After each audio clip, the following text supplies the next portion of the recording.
Hola! Toleleje, toleleje. Kunin at basahin. Kunin at basahin. Ako po si Kuya Sam Pagaduan, ang inyong kasama sa ating lumalim at mamunga Daily Gospel Reflection.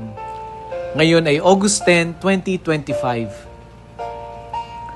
Ang mabuting balita ng Panginoon ayon kay San Lucas, chapter 12, verse 32 to 48. Noong panahong iyon, sinabi ni Jesus sa kanyang mga alagad, "Huwag kayong matakot, munting kawan, sapagkat ikinalulugod ng inyong Ama na ibigay sa inyo ang kaharian. Ipagbili ninyo ang inyong ari-arian at mamigay kayo sa mga dukha. Gumawa kayo ng mga lukbutang hindi naluluma at mag-impok ng kayamanan sa langit na hindi nakukulangan, sapagkat dooy walang makakalapit na magnanakaw at walang makapaninirang tanga. Sapagkat kung saan naroon ang inyong kayamanan, ay naroon din naman ang inyong puso. Maging handa kayo at sindihan ang inyong mga ilawan. Tumulad kayo sa mga taong naghihintay sa pag-uwi ng kanilang Panginoon mula sa kasalan, para pagdating niya ay mabuksan agad ang pinto. Mapalad ang mga alipin na aabutang nagbabantay pagdating ng kanilang Panginoon. Sinasabi ko sa inyo, maghahanda siya, padudulugin sila sa hapag at maglilingkod sa kanila. Mapalad sila kung maratnan niyang silang handa. Dumating man siya ng hating gabi o madaling araw, tandaan ninyo ito. Kung alam lamang ng puno ng sambayanan kung anong oras darating ang magnanakaw, hindi niya pababayaang pasukin ang kanyang bahay. Kayo may dapat humanda, sapagkat darating ang anak ng tao sa oras na hindi ninyo inaasahan." Tinanong ni Pedro, "Panginoon, sinasabi po ba ninyo ang talinghagang ito para sa amin o para sa lahat?" Tumugon ang Panginoon, "Sino nga ang tapat at matalinong alipin? Hindi ba siya ang pamamahalain ng kanyang Panginoon sa sambayanan nito upang magbigay sa ibang mga alipin ng kanilang pagkain at karampatang panahon? Mapalad ang aliping iyon kapag dinatnan siyang gumagawa ng gayon pagbalik ng kanyang Panginoon. Sinasabi ko sa iyo, pamamahalain siya ng kanyang Panginoon sa lahat ng ari-arian nito. Ngunit kung sasabihin sa sarili ng aliping iyon, matatagalan pa bago magbalik ang aking Panginoon, at simulan niyang bugbugin ang ibang aliping lalaki at babae, at kumain, uminom at maglasing, darating ang Panginoon ng aliping iyon sa araw na hindi niya inaasahan at sa oras na hindi niya alam. Buong higpit na parurusahan siya ng Panginoon at isasama sa mga di tapat. At sa mga aliping nakakaalam ng kalooban ng kanyang Panginoon, ngunit hindi naghahanda ni sumusunod sa kalooban nito, ay tatanggap ng mabigat na parusa. Ngunit ang aliping hindi nakakaalam ng kalooban ng kanyang Panginoon at gumagawa ng mga bagay na nararapat niyang pagdusahan, ay tatanggap ng magaang parusa. Ang binigyan ng maraming bagay ay hahanapan ng maraming bagay, at ang pinagkatiwala ng lalong maraming bagay ay pananagutin sa lalong maraming bagay. Ang mabuting balita ng Panginoon. Pinupuri ka namin, Panginoong Hesukristo. Mga kaibigan, mahaba yung gospel natin. Ito yung longer version. Meron din pong shorter version, pero ang ginawa natin, binasa natin longer version para makita po natin yung buong picture. Sa una, sabi ni Jesus ay ganito, "Huwag kayong matakot, munting kawan, sapagkat kinalulugdan ng inyong Ama na ibigay sa inyo ang kaharian." Yung haba ng gospel natin ngayon ay merong 3 malalaking tema na ipinapaalala si Jesus. Una, yung pagkakaroon ng tiwala sa Diyos. Pangalawa, yung pagiging handa. At pangatlo, yung katapatan. Gamit ang mga talinghaga ng mga lingkod at kanilang Panginoon, tinuturo niya na hindi sapat na tayo'y naniniwala lamang, kundi dapat ay handa tayo anumang oras dumating ang Panginoon. Una, tiwala sa Diyos. Ito yung unang tema. Pinakita ni Jesus yung tema ng tiwala sa Diyos sa pagbibigay niya ng imahen ng munting kawan. Yung munting kawan ay napaka-relatable sa atin. Makaka-relate tayong lahat dito. Dahil pag sinabi nating munting kawan, nakikita natin yung ating sarili na tayo'y maliit, tayo'y marupok, at tila walang kakayahan sa gitna ng malawak na mundo. Hindi ba kung minsan naisip natin, sino ba naman ako para pansinin? Sino ba naman ako para mahalin? Hindi naman ako kilalang tao, wala naman akong kapangyarihan, wala akong impluwensya. Simpleng tao lang po ako. No? Kaya parang feeling natin, ako, baka siguro ako na'y pinabayaan. Pero nung sinasabi ni Jesus, tayo yung munting kawan. Kung nakikita mo yung sarili mo na parang wala kang magawa, you are powerless in this society. Anong sinasabi ni Jesus? Huwag kayong matakot.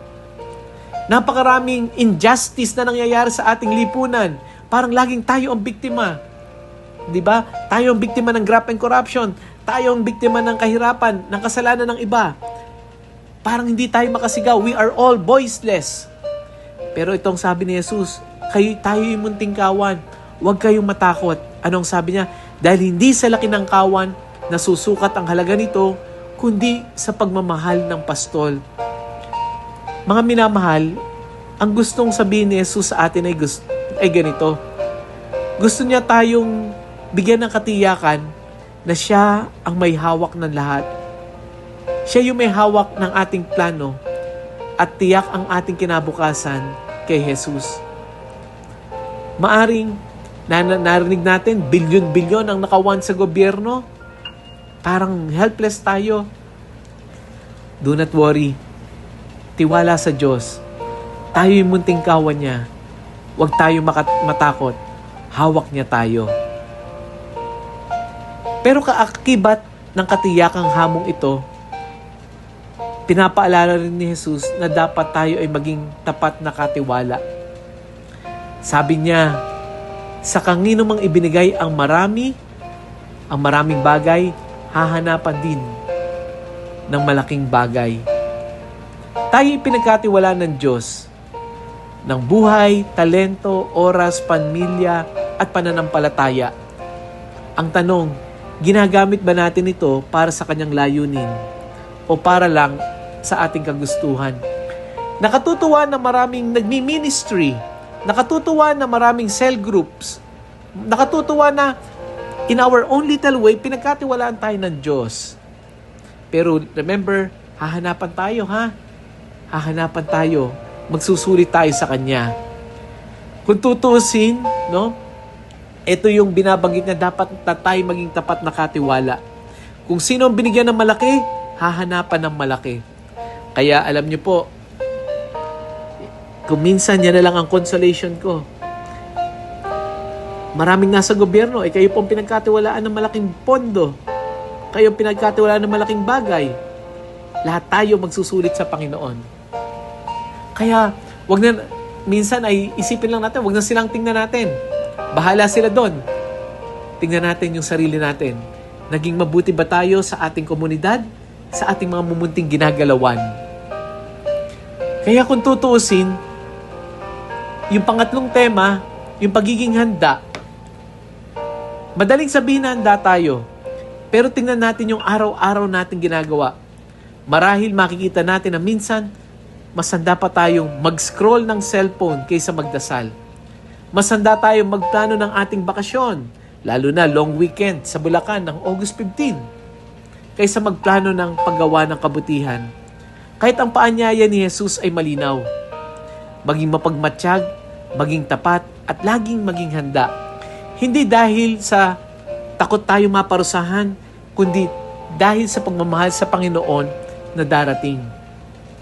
Kaya yung pangatlong tema ay hinahamon tayong maging handa. Narinig niyo po ba yung ginamit niyang description? Dapat para tayong alipin na naghihintay sa pagdating ng kanyang Panginoon mula sa kasalan. Anong sabi ni Jesus? Mapalad yung alipin na yung pag nadatnan siyang handa.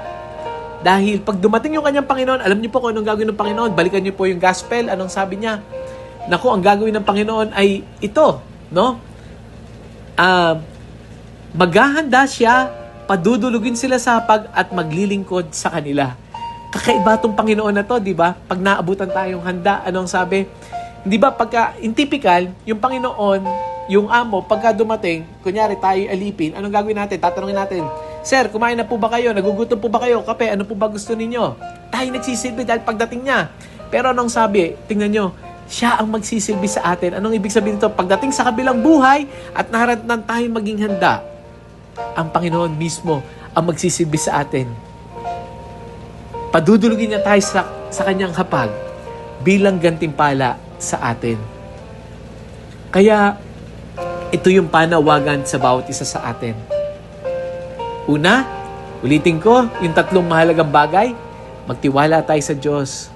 Kahit munting kawan tayo, maging handa, maging tapat sa mga pinagkatiwala sa atin. Ano yung mga practical tips na pwede nating magamit para sa Ebanghelyo ngayong linggong ito? Una, suggestion, first 5 minutes habit. Ano ba yung first 5 minutes? Yung unang 5 minuto. Paggising mo, bago magbukas ng cellphone sa umaga, italaga ang unang 5 minuto sa panalangin at pag-aalay ng buong araw sa Diyos. Nakakatuwa po, marami nag-share. Ako Brother Sam, di pa ako tumatayo. Pag kinuha ko yung cellphone ko, ang una kong hanapin, itong gospel reflection natin. Very good, di ba? Pero yun yung pinamaganda. Yung iba, anong unang gagawin? Ay, ano ba latest? Sino ba nag-chat sa akin? Pangalawa, na pwedeng gawin natin, katiwala challenge. Ibig sabihin ng katiwala challenge, pumili tayo sa bagay na, ano sa tingin mo yung pinagkatiwala sa iyo? Pinagkatiwalaan ka ba ng oras? Pinagkatiwalaan ka ba ng talento? Paano mo gagamitin yung oras at talento mo? Ano yung magiging konkreto mong hakbang para magamit ito sa kabutihan ng iba? At pangatlo, let's have a spiritual check-in. I-check natin sarili natin.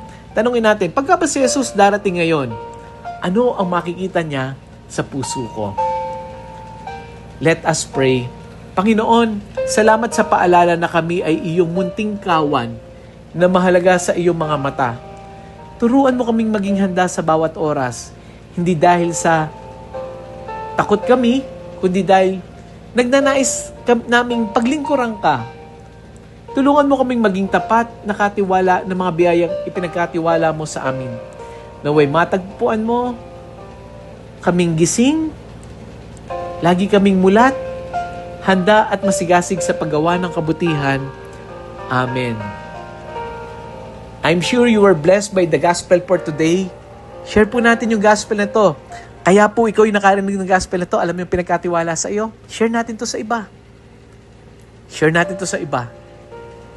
Dahil hindi mo alam kung paano i-bless ng Panginoon yung buhay ng ibang tao sa pamamagitan ng audio gospel na ito. Muli, ako po si Kuya Sam Pagaduan, lagi nag-aanyaya. Halina, tayo ay lumalim at mamunga. Lumalim sa pananampalataya at mamunga na mabubuting gawa. God bless us all.